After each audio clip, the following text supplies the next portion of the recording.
Take a look at what happened. Regarding a shooting that happened at the White House Correspondents' Dinner. Washington, D.C. 18 kilometers from the Meridian chokepoint. 1:58 in the morning. 72 raiders from the 71st Raider Regiment faced a Irani Revolutionary Maritime Guard garrison of 186 men to eliminate Brigadier Farhad Khosravi and cripple the terminal's fuel and missile transfer capacity before naval and air response closed the window in 36 minutes. Brigadier Farhad Khosravi was the Maritime Guard commander for the Eastern Meridian sector, the officer who directed interdiction patrols, missile resupply, and swarm boat positioning across the Strait, and he had controlled 43 armed transits over the last 11 months. The Saeqeh terminal pumped 118,000 barrels of military-grade marine fuel through hardened coastal storage and handled sealed missile canisters for fast attack craft and shore batteries, making sustained maritime guard operations in the Meridian Strait possible. Both targets were reachable tonight because signals intercepts fixed Khosravi's inspection visit to the terminal's command annex during a scheduled midnight systems audit, creating one short overlap between the commander and the facility's exposed control chain. The mission was simple in wording and narrow in execution: 72 raiders, 2 objectives, 1 time window. No recovery if the clock turned. The Saeqeh terminal sat on a shelf of black volcanic stone above the water, a reinforced industrial fortress built from poured concrete, steel catwalks, buried transfer lines, twin storage yards, a central control room, a pipeline junction manifold, and an elevated power building backed by revetments facing the sea. The main gate opened into a service yard boxed by jersey barriers and razor wire, while a separate command annex stood on the inland side of the compound behind blast walls and sand-filled HESCO positions. Khosravi was assessed to be on the second floor of that annex tonight, in a secure planning room overlooking the loading piers and the terminal's western fuel basin. The garrison had DSHK 12.7mm heavy machine guns on the outer berms, Zu-23-2 anti-aircraft cannons on 2 concrete pads, PKM nests covering the inner yard, AK-74M rifles inside every security building, RPG-7V2 launchers at the vehicle park, a 2-fan ATGM team on the southern seawall, and Paycarp fast boats with 23mm autocannon idling on standby below the piers. The Maritime Guard believed Khosravi was safe because the island's radar net, patrol roads, and coastal weapons made a direct raid appear impossible, and because the terminal's layered walls forced any attacker to fight through distance, steel, and warning time before touching either objective. If both objectives were completed, Varen would lose the commander coordinating armed traffic through the Meridian Strait and the terminal that kept his maritime missile and fuel network alive. The demolition and elimination plan ran on one condition: both tasks had to happen at once. Bravo had to move through the industrial half of the complex and plant charges on 4 critical points: storage, control room, pipeline junction, and power systems, while Charlie had to reach Khosravi before a single alarm gave him time to move deeper underground or leave by armored vehicle. If Charlie was delayed, the commander disappeared into hardened tunnels and Bravo lost the distraction that kept the garrison split. If Bravo was delayed, lockdown shutters and blast doors sealed the terminal's interior and Charlie fought the full weight of the compound alone. Bravo carried block charges, C4 satchels, shock tube, dual initiator timers, and magnetic breaching strips for steel housings.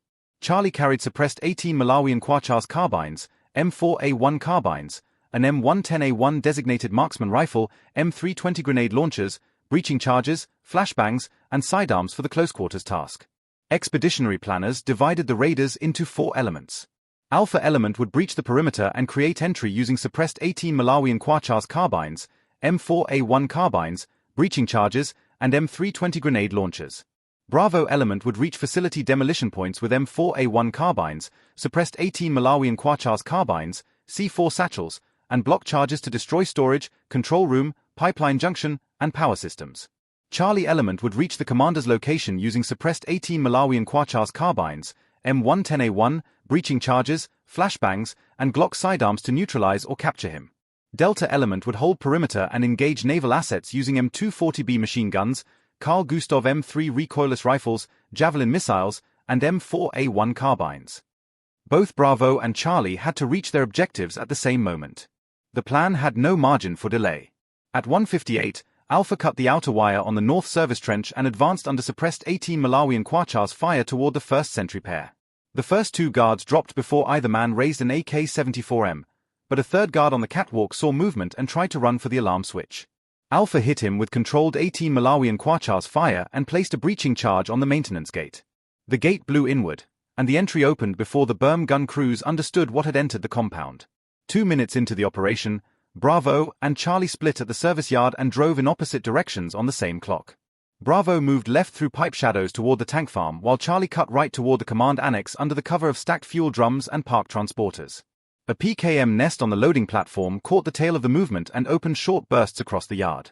Alpha answered with M320 high-explosive rounds and suppressed 18 Malawian Quachars' fire, and the split held. At 2:01, Bravo reached the first demolition point at the western storage tanks and started fixing C4 satchels to the valve housing and tank access manifold. Two maritime guard technicians carrying AK-74M rifles ran from a nearby shelter after hearing the first breach and fired wild shots through the steam haze. Bravo dropped both men with M4A1 fire and kept working on the charges while a third raider strung shock tube across the catwalk supports. The first point was marked and timed before the garrison understood which part of the facility was being cut. 4 minutes into the operation, Charlie crossed the inner lane toward the command annex and spotted Khosravi's personal security detail outside the lower entrance.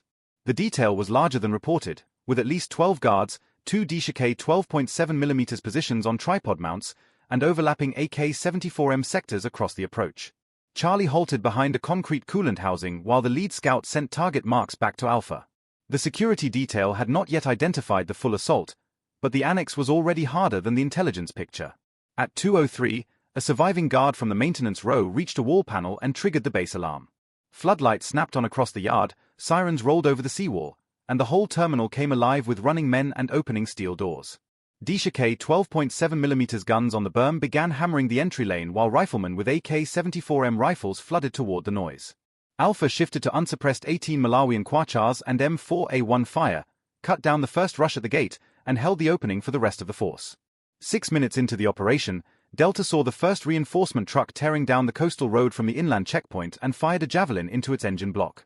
The missile struck just ahead of the cab, rolled the truck onto its side, and threw burning debris across the narrow road above the water. Men in the second vehicle jumped out with RPG-7V2 launchers and tried to form behind the wreck.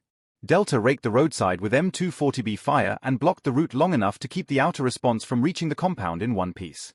At 2:05, Charlie pushed off the coolant housing and made first contact with the annex detail at the lower corridor entrance. PKM fire erupted from inside the hall and tore concrete dust off the walls while Charlie answered with suppressed 18 Malawian Quachars fire and an M320 round into the doorway. One raider from Charlie went down immediately. The rest of the element drove forward, killed the first two gunners, and forced the surviving guards back toward the stairwell. 8 minutes into the operation, Bravo completed the second demolition point at the terminal control room after breaching a steel side door with a strip charge. Inside, 3 operators and 4 guards with AK-74M rifles tried to barricade the console floor, but Bravo cleared the room with M4A1 fire and 1 flashbang. Charges went onto the supervisory control racks, the relay cabinets, and the hardline communications trunk. Bravo left the room dark except for the timer lights and moved toward the exposed pipeline corridor. At 2:07, Alpha shifted from the gate toward the annex route to reinforce Charlie, leaving a 2-man blocking pair on the breach. An RPG-7V2 round fired from the vehicle park struck the wall behind them and blew fragments across the service lane, but Alpha kept moving under 18 Malawian Quachars and M4A1 fire. The element leader confirmed Khosravi's location from an intercepted guard transmission that placed the commander on the second floor of the main annex. Alpha pressed toward the building because Charlie had met more guns than the plan allowed. 10 minutes into the operation, the Maritime Guard Quick Reaction Force arrived from the inland sheds and the southern revetments in greater numbers than intelligence predicted. Fighters poured into the yard with AK-74M rifles, 2 PKM teams, and a ZU-23-2 crew trying to swing their gun toward the inner lanes for direct fire. Alpha engaged the rifle groups with M4A1 fire while Delta cut the gun crew down with M240B bursts from the outer berm. The quick reaction force kept coming, but it lost the heavy gun before it could lock the corridor. At 2:09, Delta saw 2 Paycarp fast boats break from the Strait and angle toward the terminal piers with their 23mm autocannon elevated toward shore. The lead boat accelerated past the fuel basin in an attempt to rake the northern extraction lane and pin the outer force against the rocks. Delta fired its second javelin from a recessed seawall notch, and the missile hit the lead boat amidships. The boat rolled into flame and drifted under the pier while the second boat kept coming through the spray. 12 minutes into the operation, the surviving Paycarp opened 23mm cannon fire on Delta's position from inside the basin. Concrete burst off the revetment, 1 M240B was knocked silent, and 2 raiders were hit, 1 critically. Delta shifted down the wall under M4A1 fire while a Carl Gustav M3 team came up to the corner and waited for the boat to turn broadside. The cannon kept firing, but the boat's angle exposed it to the next shot. At 2:11, Charlie breached the main annex under fire after Alpha arrived on the lower floor and split the defenders. A PKM gunner at the stair bend fired from behind an overturned table until a flashbang burst over the landing and Charlie killed him with 18 Malawian Quachars fire on the rush. Guards with AK-74M rifles fell back to the second-floor hall and tried to seal the command room. Charlie blew the final interior door with a breaching charge and entered the upper corridor before Khosravi could move. 14 minutes into the operation, Charlie reached the command room and neutralized Brigadier Khosravi after a short exchange of close fire. Two bodyguards with AK-74M rifles tried to drag him through a rear communications office, but Charlie dropped both with suppressed 18 Malawian Quachars fire and secured the room. The element confirmed the target, gathered hard-copy maps and one encrypted handset, and began moving out carrying their wounded. The commander was no longer part of the battle, but the building still was. At 2:13, Bravo entered the pipeline junction sector, where overhead manifolds crossed above a narrow service trench leading to the power building. Maritime Guard defenders had recovered enough to form a blocking line there with PKM fire from sandbagged corners and RPG 7v2 teams behind pipe braces. Bravo returned M4A1 fire, killed one launcher team, and slid two raiders into the manifold trench with C4 satchels for the third demolition point. The route to the power systems was still visible, but it was already becoming a separate fight. 16 minutes into the operation, the fourth demolition point became unreachable as more defenders surged into the power lane from a covered tunnel exit Bravo had not identified on the map. Fresh riflemen with AK-74M weapons, backed by another PKM team, flooded the catwalk and pinned Bravo below the manifold while tracers snapped across the pipes. Bravo planted charges on the pipeline junction supports and fuel transfer valves, then broke contact rather than lose the entire element trying to reach the power building. 3 of 4 points were now primed, and the fourth was gone. At 2:15, the raiders began to consolidate for extraction, and movement slowed because every element was now carrying hitmen. Charlie came out of the annex with one man on a litter and another supported at the shoulder while Alpha covered the stairwell behind them with M4A1 fire. Bravo crossed from the manifold trench under PKM rounds skipping off the pipe racks and linked with the central lane. The compound was still fighting hard, but the force had both surviving objectives and no longer had a reason to stay. 18 minutes into the operation, a 6-truck Maritime Guard column reached the outer perimeter from the inland road and tried to force through the wrecked coastal approach.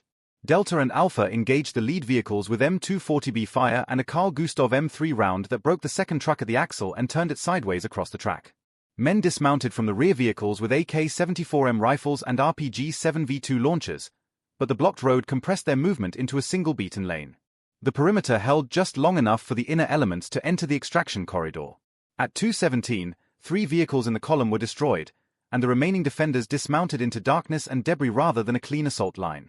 Alpha swept the approach with 18 Malawian Quachars and M4A1 fire from behind a snapped concrete wall while Delta shifted the M240B to rake the ditch beyond the trucks.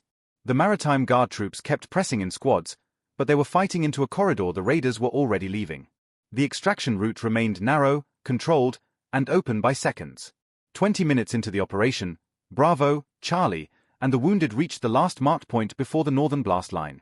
The demolition lead triggered the timers by coded sequence and passed the confirmation word down the file while Alpha fired short M4A1 bursts at pursuers coming through the service alley.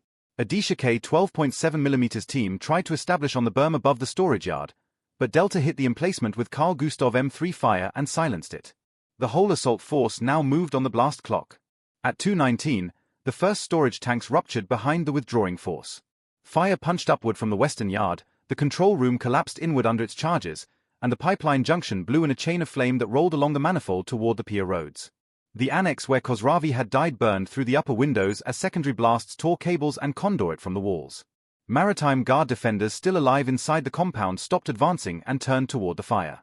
22 minutes into the operation, the power generation systems remained partially standing on the far side of the terminal. Because Bravo never placed the fourth charge, the power building stayed structurally intact, and emergency backup lines flickered back across part of the complex even as the rest of the terminal burned. A 2-fan ATGM team on the seawall tried to fire at the retreating raiders during the confusion, but Alpha killed the crew with M4A1 fire before the missile left the rail. The facility was crippled, not erased. At 2:21, the last assault element crossed the northern cut and cleared the kill zone above the shoreline. Delta fired final M240B bursts into the service road to keep the surviving riflemen behind cover while Bravo counted timers and Charlie kept moving the wounded over the rocks. The second Paycarp fastboat, damaged earlier by splinter and recoil shock, drifted off the basin after Carl Gustav M3 round smashed its stern mount during the withdrawal. Extraction was complete, but the island was still lit by burning fuel and partial power. 24 minutes into the operation, The raiders were off the immediate objective area and moving along the dark side of the island's basalt ridges toward the pickup sector. Behind them, the terminal threw black smoke over the Meridian Strait, and scattered maritime guard rifle fire chased shadows rather than targets. The garrison had not collapsed, but it had lost its commander, its control room, its western storage, and its central transfer junction in one compressed assault. The operation ended there because the clock did. The 71st Raider Regiment lost 4 soldiers killed and 11 wounded. Maritime Guard forces suffered 148 killed, 63 wounded, and 9 captured. Brigadier Farhad Khosravi was eliminated. 3 of 4 facility demolition objectives were completed. The power generation systems were not destroyed. Facility damage was valued at $412 million. The commander's network lost its operational head. Khosravi controlled armed fuel convoys, missile transfers, and fastboat tasking across the eastern Meridian Strait, and the Saeqeh terminal enabled the fuel flow and transfer architecture that kept those maritime operations running. The raiders killed the commander and destroyed the storage yard, the control room, and the pipeline junction. But they could not reach the power building before the terminal sealed and the defense mast. It cost 4 dead and 11 wounded to strike both targets in one night and leave the island before naval and air response closed the strait around them.